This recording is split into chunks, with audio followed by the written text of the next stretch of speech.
বাংলার জন্য সে বিষয়ে আমি কথা বলতে চাইবো না। I am not political leader. আমি রাজনৈতিক নেতা হিসেবে কথা বলবার জন্য বসিনি। যাদের নেতৃবৃন্দের নাম আছে ওনারা রাজনৈতিক কথা বলতে পারে, আমি বলবো না। তবে কোরআনের নীতি একটাও বাদ যাবে না। যা আছে কপালে হবে কাল সকালে।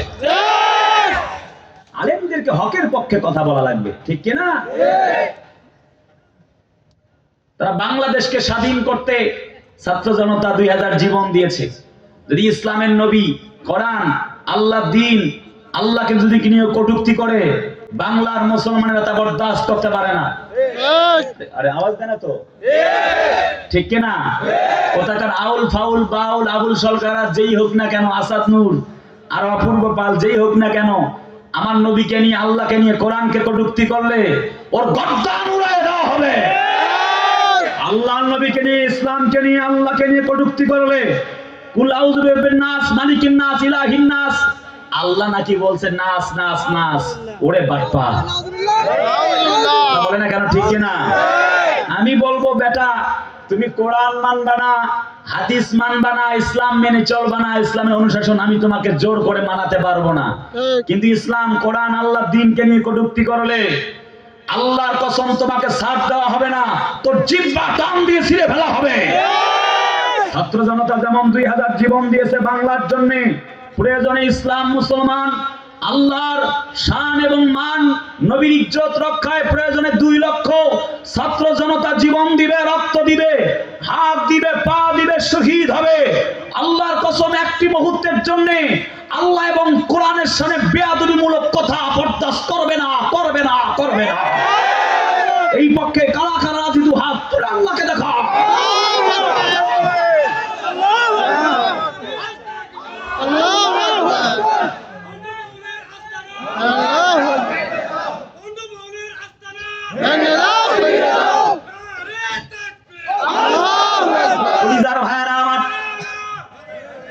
তার মানে আল্লাহ বলেন তোমাদের কোনো ভয় নাই, ওয়ালা তাহিনু ওয়ালা তাহজানু ওয়া আনতুমুল আ'লাউনা ইন কুনতুম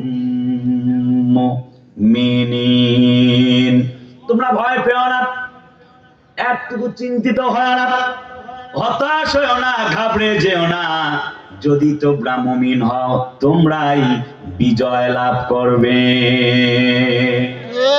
বিজয় লাভ করা মানে জয়ী হওয়া, ঠিক না? আরে কথা বলে না, ঠিক না? অনেকে বলে তোমরা হুজুরেরা কিভাবে ক্ষমতায় আসবা? আরে বাবা, সূরা আম্বিয়ার 105 নম্বর আয়াত, আল্লাহ বলছে হুজুরেরাই ক্ষমতায় আসবে। আলেম আছে, আরে কথা কয় না রে ভাই। আগামীর পৃথিবী হবে ইসলামের পৃথিবী, কথা কয় না। আগামী সূর্য হবে ইসলামের সূর্য, আগামীর পৃথিবী হবে কোরআনের পৃথিবী, আগামীর বাংলা হবে ইসলামের বাংলা। বিশ্বাস হয় না? একটু কমালে ওয়াজে হালকা ইকো দিতে হয়। খুব ভালো মাইক সাউন্ড সিস্টেম, আমার কানে আরেকটু বাড়াবেন। আচ্ছা বাবাজিরা, আপনারা আছেন তো? সেই যুবকদেরকে বলছি, যুবকরা জাগলে জাগবে বাংলাদেশ। যুগ জামানা পাল্টে দিতে চাই না অনেকজন, এক যুবকে আনতে পারে জাতির জাগরণ। এক মুস্কান খান নামক মেয়েটি তা দেখিয়েছে। শুধু কি তাই নাকি, বাংলার মাটিতে হাসনাত আব্দুল্লাহরাও দেখিয়ে দিয়েছে। আর একটু আওয়াজ দেয় না, ঠিক কিনা বলতে হবে। কলিজার ভাইয়ারা আমার, আমি যেটি বলতে চেয়েছি, ইসলামের নবী কোরআনের জন্য, আল্লাহ দ্বীনের জন্য প্রয়োজনে জীবন উৎসর্গ হবে। আল্লাহ ছাড়া কারোর কাছে মাথা নত হবে না, পারা যাবে না। যুবকদেরকে আগে এগিয়ে আসতে হবে, যেমন আমাদের প্রিয় শহীদ আবু সাঈদরা এগিয়ে আসছে। এখনকার যুবকরা ওরা শুধু খায় দায় আর ঘুমায়, মায়ের হোটেলে খায় আর বাপের হোটেলে ঘুমায়, কথা কয় না, আছে না? চুলের কাটিং মারে কি, চতুর্দিকে কাটিং মাইরা মাঝখানে তালপট্টি দ্বীপ বানায়া নাম দিয়েছে Messi cutting, Neymar cutting, Ronaldinho cutting, আর সাইডে লিখে দিয়েছে আই লাভ ইউ। আমি নাম দিয়েছি কুত্তা কাটিং।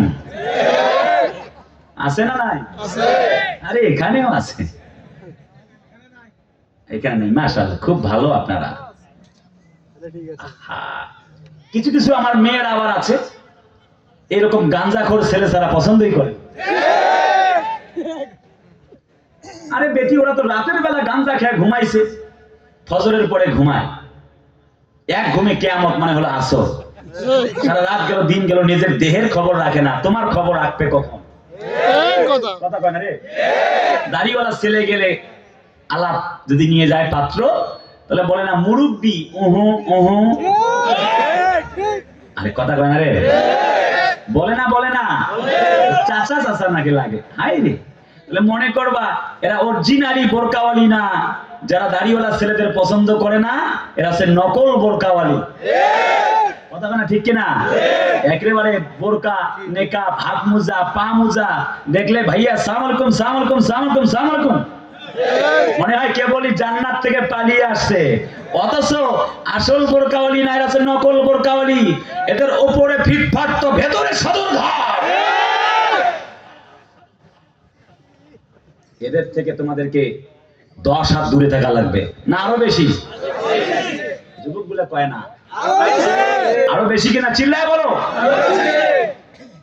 তোমাদেরকে বলছি ফিরে আসতে হবে। কথা তো অনেক, কিন্তু এত রাতে তুলে দিয়ে সব কথা শোনা যাবে না। আমার প্রিয় ভাইরা, আমার বন্ধুগণ, কোরআনে কারীম মানব জাতিকে আল্লাহ দিলেন। আমি 4টি পয়েন্ট শুরুতে বলেছি, মোট 21টি পয়েন্ট আপনাদেরকে দিব। 1, কোরআনে কারীম গ্রহণ করলে নাজাত পাবে জমিনে। 1 নম্বর হলো মুমিনেরা, 2 নম্বর মুসলিমেরা, 3 নম্বরে আমি আপনাদেরকে বলতে চেয়েছি মুত্তাকিরা, 4 নম্বরে বলবার চেয়েছি মানুষ বলতে জন্মগ্রহণ করেছে যারা কোরআন থেকে নাজাত পাবে তারা। ওই মেতর মুচি যেই হোক না কেন, কোরআন মানবে যারা মুক্তি পাবে তারা। সুবহানাল্লাহ, জোরে না? এবার come to the my main point. আপনারা আছেন? কি বাড়ি যাবেন? থাকবেন বাহে? আর অল্প না থাকো? থাকবেন না? থাকবেন তো? কারা কারা থাকবেন একটু হাত তোলেন তো দেখি। লিল্লাহে তাকবীর। আচ্ছা, হাত নামান। মাশাআল্লাহ। আমি কোনো মাহফিলে আঞ্চলিক ভাষা বলতে পারি না, আজকে একটু খুব ভালো লাগছে আপনাদের সামনে বলে। এভাবে হয়ে ওঠে না। আমি কয়েকদিন আগে শফিপুরে আসছিলাম, ওখানেও যেই জিজ্ঞেস করছি উত্তরবঙ্গের কারা, গাজীপুরের লোক পরে আর টাকাই দেয় না আমাকে। কয় যে হুজুর মজা করতেছি আর কি। ওরে হুজুর আপনারাই সবাই। যাই হোক, উত্তরবঙ্গের মানুষ সারা দুনিয়ায় আছে, কথা কয় না, ঠিক না? অন্য জেলার মানুষরাও আছে, আমি আপনাদেরকে ছোট করতে চাইবো না।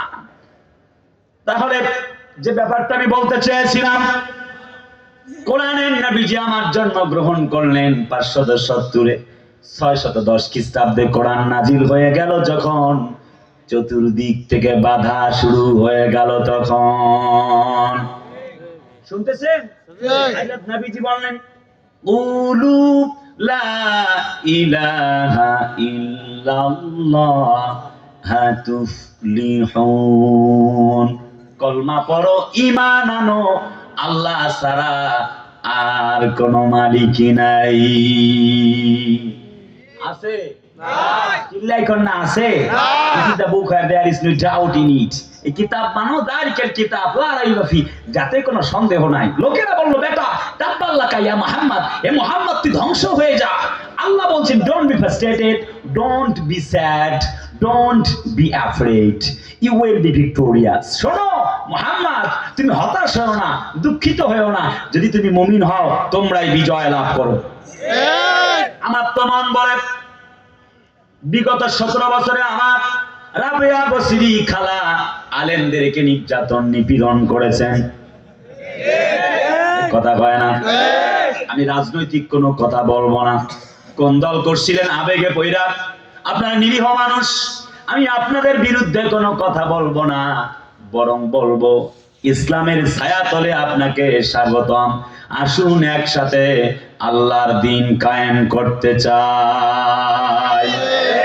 যারা অপরাধী তারা ধরা পড়েছে, তারা কেউ কেউ পালিয়ে গেছে। আপনারা ভালো মানুষ, তাই পালানোর দরকার নাই। কথা বলেন না কেন? অতএব আপনাদের বিরুদ্ধে আমার কোনো বক্তব্য 1% নাই। আমি যেই কথা বলতে চেয়েছিলাম ইসলামওয়ালা মুসলমানদেরকে রাজাকার বানায়া, পিন্ডি মানে পাকিস্তান পন্থী বানায়া, জঙ্গি বানায়া জমিন থেকে বিদায় করবার চেষ্টা চলেছিল। অথচ 17 বছর পরে আল্লাহ যেন বলতে চান জাতির লোকদের ভেতরে একটি নতুন মেসেজ কেমন যেন ড্রপ হয়েছে, একটি নতুন শুরু উঠেছে। সবাইকে দেখা শেষ, আগামীতে ইসলামের বাংলাদেশ।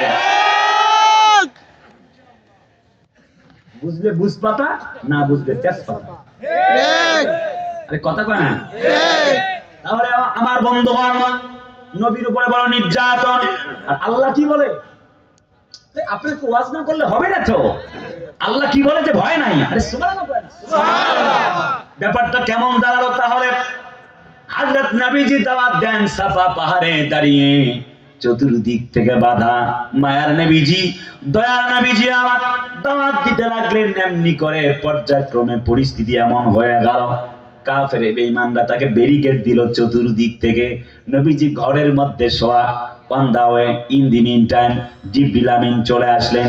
তিনি বললেন, নবী গো ইয়া রাসূলুল্লাহি, মাইগ্রেশন টু মদিনা, মদিনার দিকে যাওয়া লাগবে। দ্যাট মিন্স হিজরা, মানে হিজরত করা লাগবে।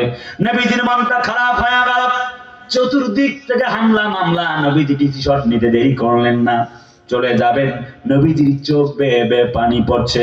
আল্লাহ রাব্বুল আমিন একটি আয়াত নাজিল করে দিলেন, ওয়াকুর রাব্বি আদখিলনি মুদখালা সিদকিন ওয়া আখরিজনি মুখরাজা সিদকিন ওয়াজআলনি মিন লাদুনকা সুলতানান নাসীরা।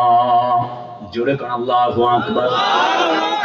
সিরাত ইবনে হিশামে পড়েছি, তাফসীরে ফি জিলালিল কোরআন, লেখকের নাম আল্লামা সাইয়্যিদ কুতুব। তিনি বলেন, সুলতানান নাসীরা মানে হলো রাষ্ট্র ক্ষমতা।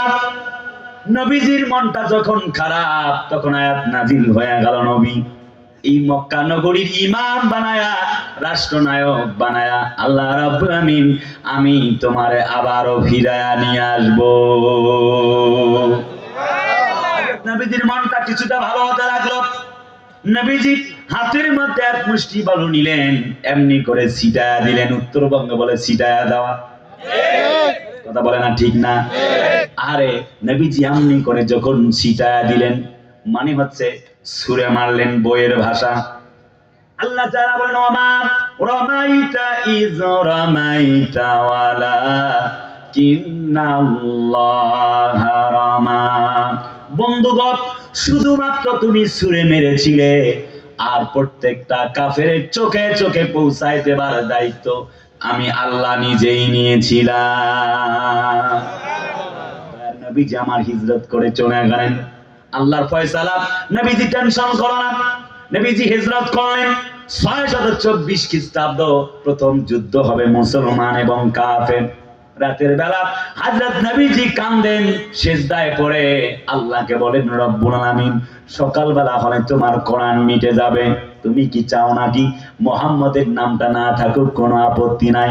তুমি কি চাও নাকি তোমার নামটাও মুছে যাক? আল্লাহ বলেন, হাবিব গো টেনশন